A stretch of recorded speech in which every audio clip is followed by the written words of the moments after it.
Welcome to the Curious Advantage podcast, an exploration of the idea of curiosity and its increasing importance for thriving in the digital age, from the authors of The Curious Advantage. Hello, and welcome to this episode of the Curious Advantage podcast, our last episode for 2020. This series is about how individuals and organisations use the power of curiosity to drive success in their lives and businesses, especially in the context of our new digital reality. It brings to life the latest understanding from neuroscience, anthropology, history, business and behaviourism about curiosity, and makes these useful for everyone. My name is Simon Brown. I'm one of the co-authors of the book The Curious Advantage and the Chief Learning Officer at Novartis. And today I'm here with my co-authors, Paul Ashcroft. Hello. And Garrick Jones. Hi. So welcome to this episode of the Curious Advantage podcast. What a year it's been. I mean, we've been wanting to spend some time together and reflect on what we've done since the book was published in July. And we wanted to take this opportunity to also think about some of the things we've learned and what's coming down the line. We also had a great promotion where people were asked to send questions for this podcast, and they'll get a book if we use their question. And we're going to answer those questions as best we can within the context of the Curious Advantage and all we've learned. So, yeah, looking forward to it. Here's one thing I've learned, Garrick, to start us off, is that it's actually possible to publish a book in lockdown in the middle of a year that has been, of course, all about COVID, and to launch a book completely virtually, which has been, we haven't seen each other all year. I remember when lockdown happened, we were talking to each other, well, what does this mean for the publication of the book? And then the decision was made, well, let's just continue rolling out the podcasts. That came first, so that was the wrong way around. And then the digital book was published, and that normally comes after the hardback book. And then the hardback book came out, and it all went very smoothly. And I have to say, all the promotion that's been done online and through the podcasts and through LinkedIn and all the other webinars and conferences we've been invited to talk at this year, it's all been great. Really a fun process. And we were only 4.5 months in, really, coming up for 5. It's kind of astonishing, isn't it? It is. And actually, I'd like to take the opportunity, probably on behalf of all of us, to thank all of our listeners over the course of this year, and also everyone who's bought a book and supported us over this year. I think we're over 10,000 podcast listeners now, and many thousand books sold. So a massive thank you to everyone out there who's supported us through a challenging year for everyone. Can we ask everybody to put in a review in Amazon if they can? The podcasts have been amazing. Let's talk about some of our personal favourites for a moment. What have been one of your personal favourites, Simon? Quite a few different ones for me. Loved all of them, and not being involved in every one either. I've had the pleasure of listening in then to some of them that I've not even been able to join. I think some of the memorable moments for me, there was the discussion with Chris Meyer where he talked about the value of curiosity in the context of a Big Mac. A Big Mac and an anthill. He talked about how ants would come out from an anthill to find the source of food. They would discover a Big Mac sat on the ground, and they would build this line to go to and fro from the Big Mac. That was their source of food. But then one day the rain would come and the Big Mac would wash away, and the ants would go back and find their source of food missing. And he likened it, if I recall correctly, to how companies find their source of income, which would be the Big Mac, and they build everything around how to get that source of income and get it back to the company. But one day that source of income dries up, the Big Mac washes away. And if they've been curious, then they've been also out exploring, looking for other sources of income, other sources of food. If they haven't been curious, then actually when the Big Mac washes away, maybe they just keep going back to the same spot and wondering why there's no food there. And for me, that was a really nice story for sort of showing how being curious and going off and exploring sort of opens up all sorts of other opportunities.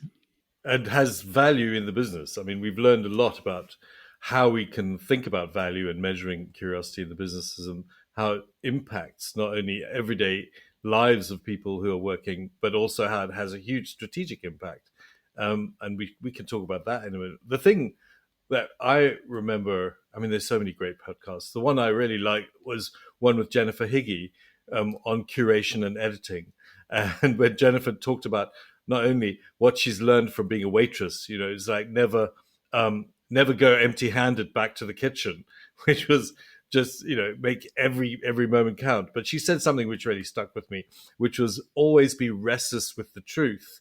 And the idea of being curious is being restless with the truth, is when you hear perceived wisdom or you hear perceived truths, be restless with that and ask yourself, where does this come from and what's it about and what's underneath this and what does it really mean?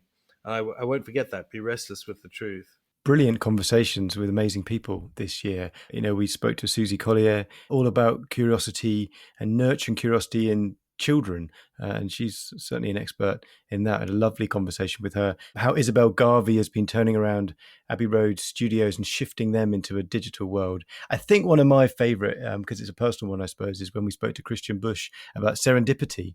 He was talking about how you, not just you make your own luck, but your perception of whether you are lucky or not has a real impact in the world on whether you actually do turn out to be lucky or not. So I think there's that sort of insight from him I found really amazing. The Isabel Garvey one, I had a very fond memory of that one, with the story that she told about curiosity within the Abbey Road studios, and the example that she gave around how they were recording a session with Muse, the band, and how one of the engineers was sent out to the butchers to get a set of chicken bones because they were curious as to what sound it would make if you played the drums with chicken bones. And I remember us then drawing the parallel to the business world of, what's the crazy, creative, curious idea that's the equivalent of sending someone out to get chicken bones to play the drums with. I loved learning from Stefan about how curiosity is good for our health. The specific thing about how being curious actually lowers our heart rate, and also the link to the long term. If you're curious and you engage with other people, communities, and ideas, it has an impact, a neuro-scientific impact in the brain, and it allows us to probably deal with things like early onset of Alzheimer's and so on. Calcification of various neural pathways as well is eliminated because of curiosity and keeping engaged and stimulated in things that are outside of our comfort zone. For the first episode with Jackie Brassey as well, where she shared about the emotional benefits of being curious and how that's helped her in meetings where she may have been feeling anxiety or whatever, but actually by applying curiosity and recognizing there isn't a single answer to things, that actually you can be curious about many different outcomes and what's going on here, that actually gave her confidence in stressful situations. That was another takeaway. I wonder if people have, certainly I've learned, and whether people have just become more curious this year by necessity. We've been stuck at home much more, trying to have to do new things. I wonder if people have just become more curious because they've in some way been pushed into doing that, and that's just been a way of getting through this year. I think it's been a tough year on so many people that, I think being curious may be one of the ways people have helped. And certainly if we look at the reaction that we've seen and the engagement in so many conversations over the course of this year, it seems to have provided some positive light. And what's really helped me as well, I have to say, is our understanding of curiosity. Not only having this amazing opportunity to meet amazing people and talk with them online, write the book with you guys, which was just such a pleasure, I have to say, from my perspective, but also just this exploration of curiosity, really coming to understand that curiosity is this attitude of wonder, but this spirit of exploration, and how that idea has fueled, I would say, my mental health in lockdown. It's been a great thing to have in the back of my mind and keep me curious and keep me open and keep me exploring.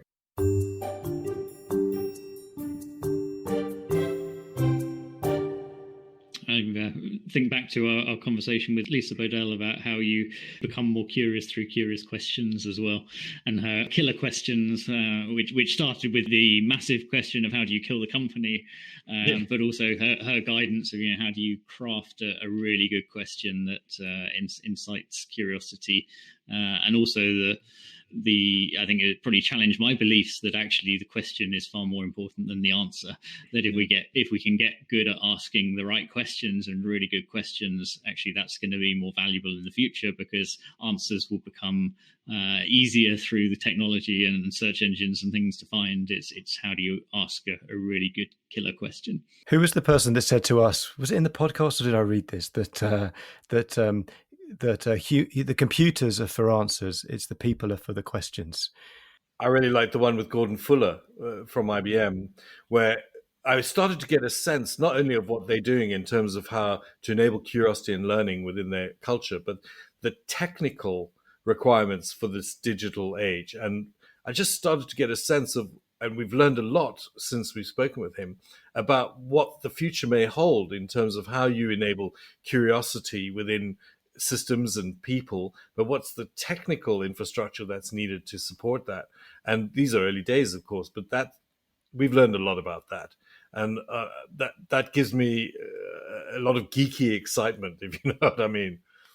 Yeah, I'm just super impressed with what they've done using AI to support learning in terms of understanding the learning needs and being able to recommend learning to the right people at the right time, and get even more sophisticated in terms of the use of AI behind the scenes there. So yeah, a definite role model on leading the way on use of AI to support learning and curiosity. Yeah. Well, guys, shall we have a look at the questions that we've been sent? I think we should. Well, the first question we have is from Paul Miller. And he asked, is there a relationship between curiosity and what Zen calls beginner's mind? In particular, the opening line of Suzuki Buddhist classic Zen mind, beginner's mind. And he says, in the beginner's mind, there are many possibilities, but in the experts, there are few. So is there a relationship between curiosity and what Zen calls beginner's mind? A wonderful insight from Paul Miller there, because absolutely there must be some link between curiosity and the Zen mind, or the open mind, or the beginner's mind. One thing that we've discovered, haven't we, through writing about curiosity, is the childlike wonder of approaching the world every day, looking to explore something new, and approaching every day as a new experience. That is one of the secrets, I suppose, as to why children learn so fast. And then as adults, that sort of fades away. And so perhaps the Buddhist practice of keeping the beginner's mind and keeping with the beginner's mind, even though we start to become more expert and more learned, is a thing to become better at. And curiosity, as I imagine, is something that is a good way of putting that into practice for ourselves. That's where I would start. So I would say absolutely yes. Yeah, and I think if I recall correctly, then when you're most curious is when you're about 4 years old. And I remember we had the conversation with Stephen Bart, Chief People and Organisation Officer at Novartis, around actually how it can be harder to retrain yourself to be curious if you've lost that childhood curiosity as you go.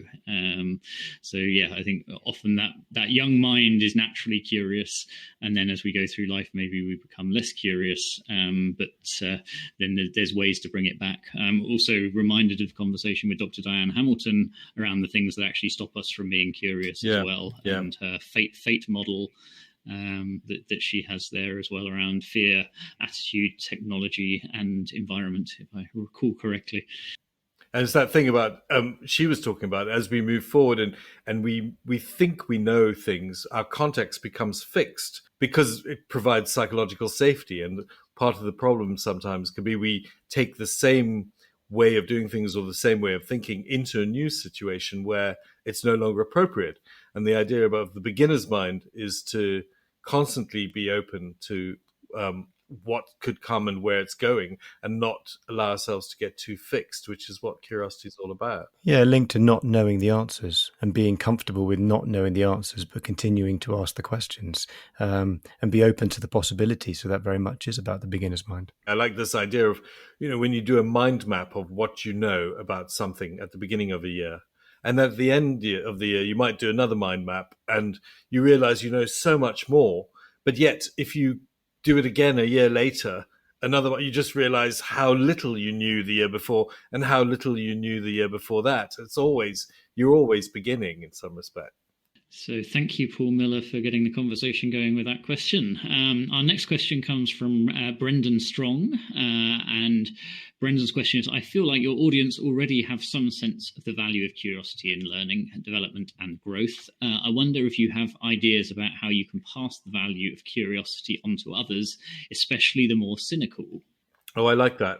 I like the idea of especially the more cynical, because we have a very good answer for the especially the more cynical, because we think and know, and our research is showing, that there is a direct relationship between curiosity in individuals and organizations and value.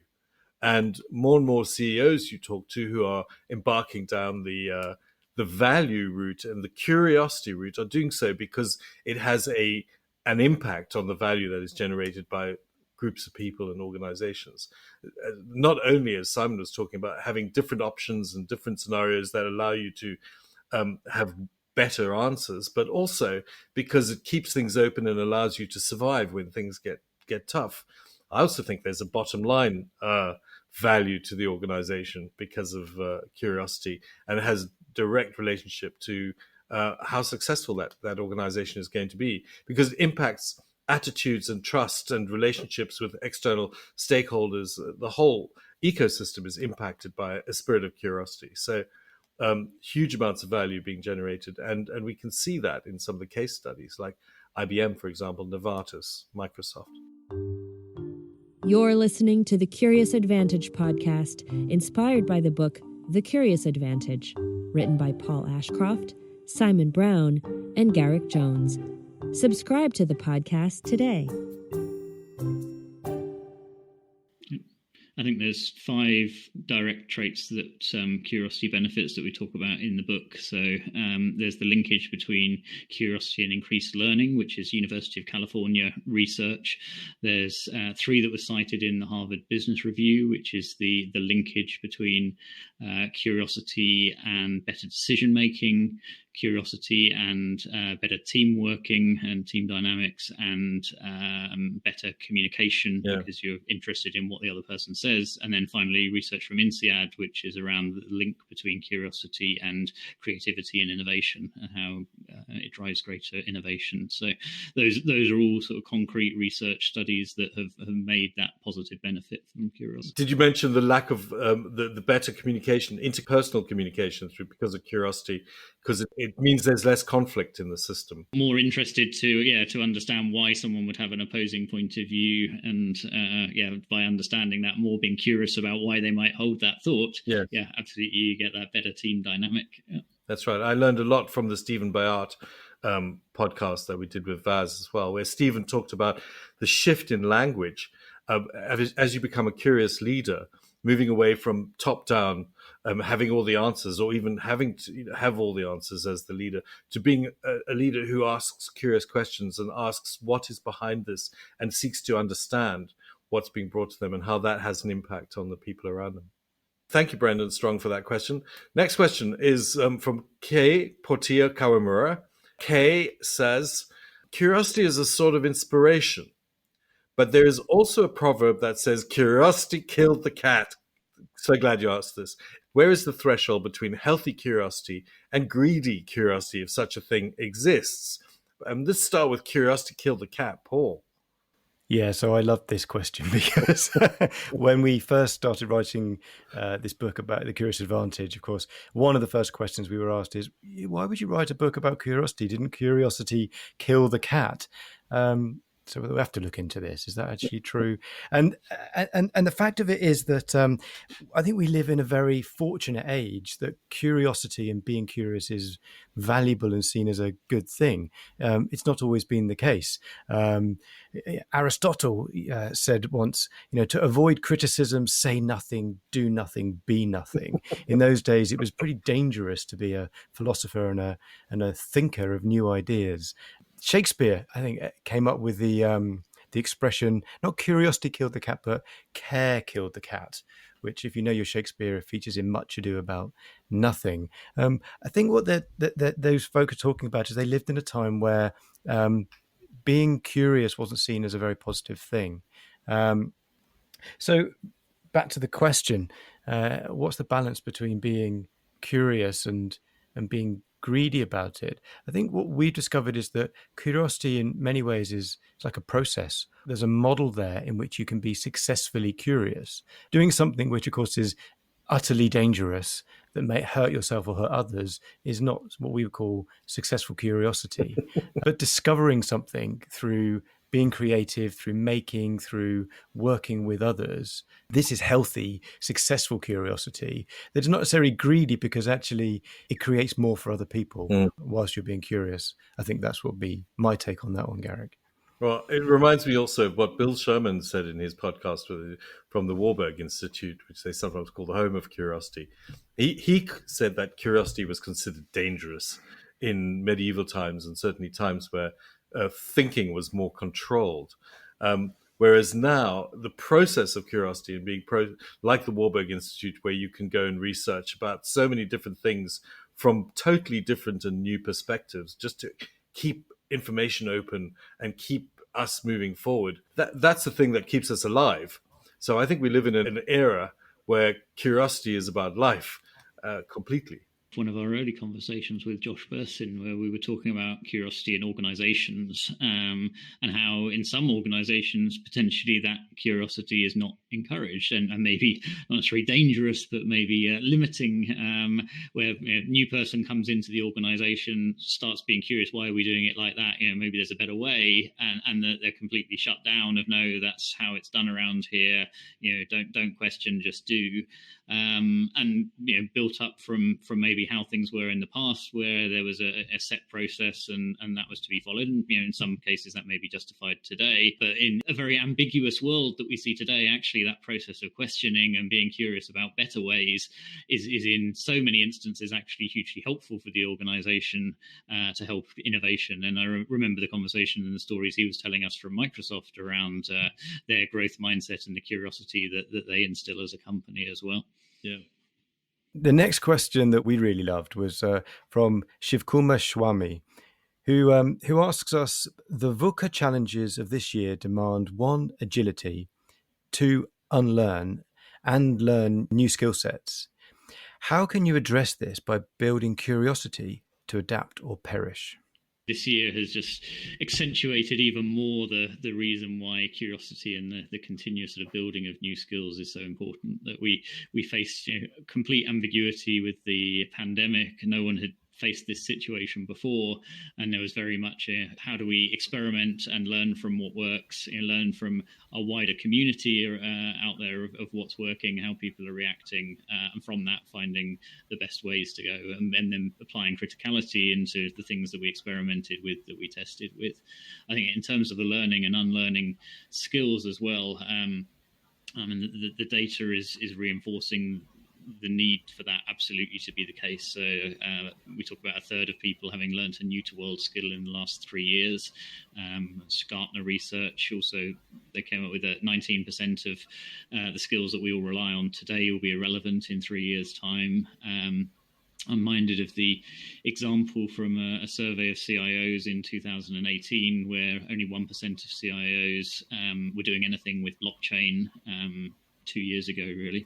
2020 LinkedIn skills survey, number 1 in demand technical skill, blockchain. Oh. So you've seen that switch in skills in the space of 2 years, from something not being on the radar to being the number 1 in demand skill. And so I think exactly to this question, that the need to be able to unlearn and relearn, and curiosity to power that learning, whether it's through better retention through the University of California research that we talked about earlier, or whether it's just the motivation to learn and to be and to build those skills. So yeah, great question. I think at the organizational level, many organizations have had a jolt in the arm to consider things that they may never have considered that they would do. So whether they are running physical events, whether they have been running town halls, getting people together to deliver work, I think every organization has been forced to radically rethink how it does business and adapt tools quicker than they ever would.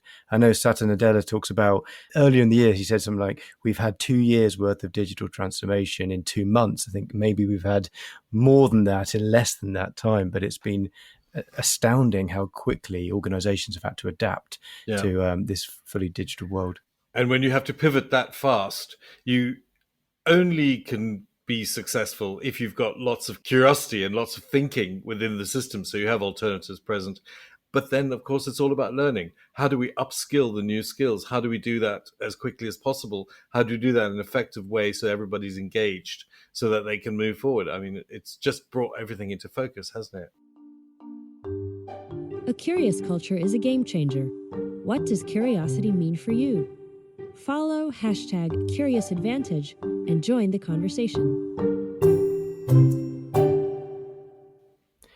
It's a very nice segue into the next question. And thank you to Madhabi Lata for this question. Maybe it's one for you, Simon. How can you make learning a habit throughout the year instead of just for a month or a week? I think there's a conscious piece there around actually committing time to learning and prioritizing learning. And within Novartis, we have our Curiosity Month, where we have a big focus around learning over September.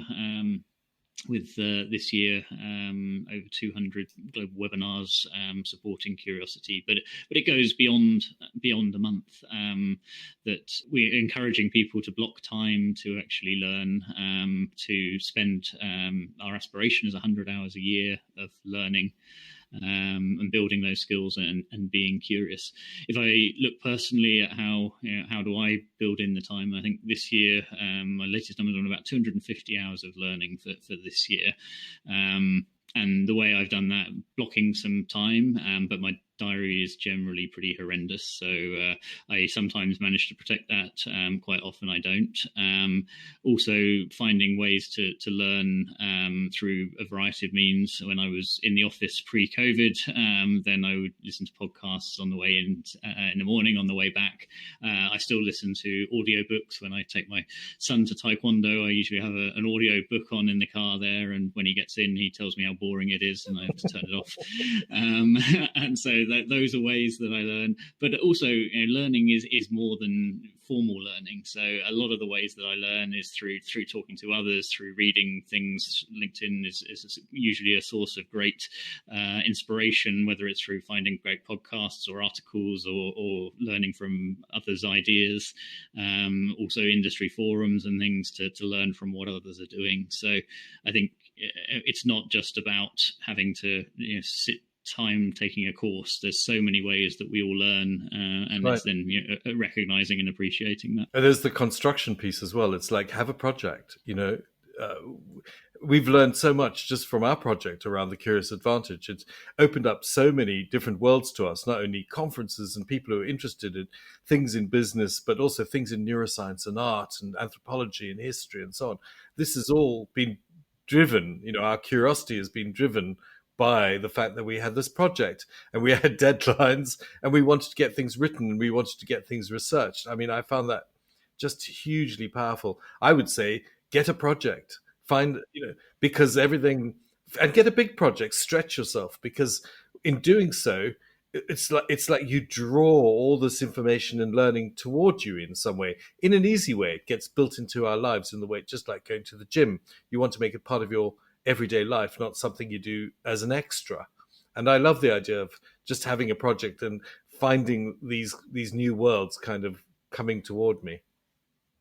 I saw something earlier today where it said growth and comfort can't happen at the same time. So if you're comfortable, you're not growing. That's right. And if you're growing, then it doesn't feel comfortable. That's nice. I thought this was very interesting way of looking That's at right. it.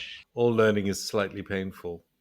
we talk about that in the book. We've got an Audible book coming as well, haven't we, down the line? That's coming out next year. Indeed, early next year. Hopefully that will be out for everybody. Yeah, and that was a learning experience as well in itself. So we have a couple more questions. Yep, a question from Susan Knoller. I hope I pronounced that right, Susan. What tips do you have for developing or embedding curiosity into your change management process to improve the speed and adoption of change? That's a good question. In terms of change management, it's interesting. I think you can't build curiosity into change management as a step on the path. I think you have to take a more holistic view of things, in that if you have a curious ecosystem, a curious culture, a curious group of people who are attempting change, you will find that change is more successful. We know that top-down change requirements are usually failures and waste of time and money. So the only way is really to encourage people. And we always said, you buy into what you build. And so the idea of construction, allowing people to be curious together, allowing people to ask the questions they need and have the conversations and be engaged with building whatever that transformation is, that, I think, is the secret to using curiosity within any system that's trying to change. We like to use design thinking when we're working, certainly in our organization, but with other organizations. And from that, we can take the idea away from designers as they are infinitely curious. Why artists are annoying is that they are deliberately difficult, and they like to bring controversial ideas and new ideas in. So the lovely thing about working with a design-based process is that it constantly allows you to challenge your thinking and others' thinking as you go through. But as Garrick says, you build and iterate things together. So we make real stuff. And I think that would be probably my learning on working in sort of change management is, as you work through cycles of change, make some real concrete deliverable, make a show, tell people about it, use it, then draw a line under it, learn from it, and then make the next version or the next service or the next product. That's what we've learned from using the design process as part of being curious and doing change management. So thank you, Susan, for that question. And then our final question comes from Megan Kelton. And Megan asks, I know this is on your radar, but I am anxious to hear more about measuring curiosity. Oh, good question. We are very interested in measuring curiosity and understanding the impact of curiosity within a system, organization, and so on. And understanding what are those variables? What are the things that we should be measuring? What data is already being held that is indicative of curiosity in the system, and what things should we be trying to encourage that we can measure to enable curiosity in the system? That's part of our research. And coming up, we've got a curiosity diagnostic that we're currently working on with Ashridge. We've got a great alliance with them, and we're going to be launching that diagnostic in the new year, and we're currently in that research. So it's specifically around measuring curiosity in the organization and its impact. Great. So I think that's all of our questions. It's been quite a year. So what do we have in store for 2021? Definitely more podcasts. Some great podcasts coming up. There's one with Michael Bungay Stanier, who's author of the million-selling Coaching Habit and the Advice Trap books as well. A great conversation with him. We have a couple with leading academics. I'll keep their names a mystery for the moment, but from one from a US very well-known university and one from an international university. So some, I think, fascinating conversations coming there. Who else do we? We've got an astronaut who we're going to be speaking to. And we're also speaking with someone who really knows about context and creating symbols in developing nations to allow people to learn, and how context is created through icons and so on. I mean, lots of fun stuff coming up and down the line. We've got the diagnostic. What else have we got? We've got the 7 C's for learning, an initiative that's probably coming down the line around creating the 7 C's of curiosity as a learning program. And there's also a proposal to do some AI work using AI and the 7 C's and putting that together in apps. So it sounds like we've got another quiet year next year. Yeah. I'm really excited about the kind of stuff around learning in the flow of work. And I'm really excited about how curiosity plays into that and learning what that means. You know, how do we enable curiosity to be part of the everyday learning in the flow of work that Josh Burson talks about. So thank you again, and wish you all a festive holiday season. Happy holidays. Thank you, gents. That's always a delight. Thank you for listening to the Curious Advantage podcast. The Curious Advantage book is now available to purchase on Amazon. Stay tuned for the next episode and keep exploring curiously. Subscribe to the podcast today. Follow #CuriousAdvantage and join the conversation. This podcast is produced by Aliki Paolinelis and John McGinty and edited by Jill Damatac-Futter.